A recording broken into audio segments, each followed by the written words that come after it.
Hey guys, I'm Mel and today I'm going to do another Top 5 Wednesday. Top 5 Wednesday was created by Lainey over at Ginger is Lainey and I'm going to leave all the links in the description. Today's topic is very convenient and that is rainy days books. Books to read while it's raining outside. And I said very convenient because lately it's been in a very rainy mood. Right now it's not raining but you know, it's very cloudy, we're just getting into autumn. And the thing is that in theory, when I think about rainy days books, I think about fantasy. But the truth is that these past few days, while in a rainy mood, I've been feeling historical fiction. So surprisingly, I have a lot of historical fiction in this list. Number 5 is obviously not historical fiction because that would be consistent. It's Blankets by Craig Thompson. I believe I always talk about this book when I want to talk about some wintry, some atmospheric books.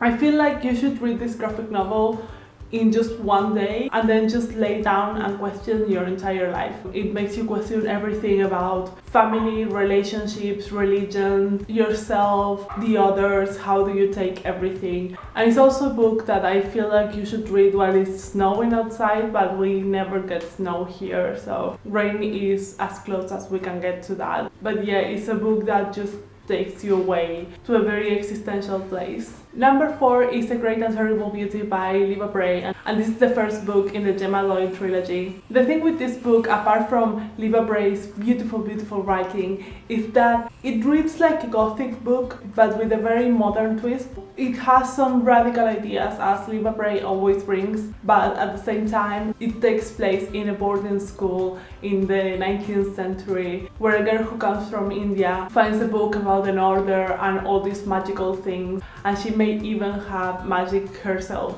It brings some fantasy ideas, but at the same time it reads like Wuthering Heights or Jane Eyre, you know, like very gothic books. Number 3 is Made You Up by Francesca Sapia, and I wanted to include some contemporary here because sometimes it's raining but it's not really cold, and this book, even though it's very easy to read, it has very dark topics. The main character is schizophrenic, she doesn't know what's real and what's not, and as she's the narrator you don't know what's real and what's not, so you're questioning everything. Apart from that, it's beautifully written, and just the cover I feel like makes you want to read it while it's raining. You get into that mindset that it's raining this beautifully. Number 2 is All the Light We Cannot See by Anthony Doerr.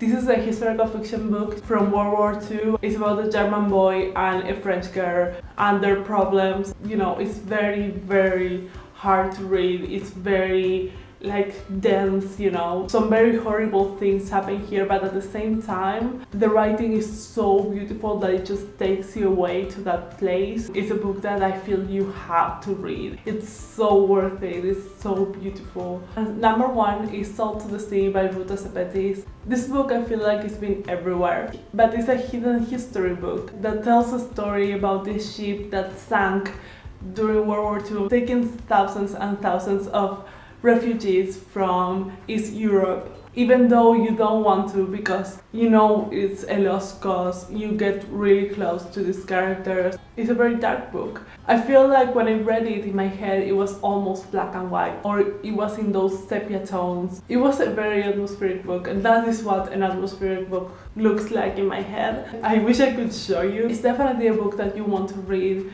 during a dark day. I feel it would just add to the atmosphere, to the feeling of the book. Apart from that, it's a beautifully written book with gorgeous sentences and well written characters. So yeah, those were all the books that I would want to read in a rainy day. Tell me what kind of books you would read in a rainy day. So yeah, that was everything for today. Hope you like this. If you did, subscribe and I will see you when I see you.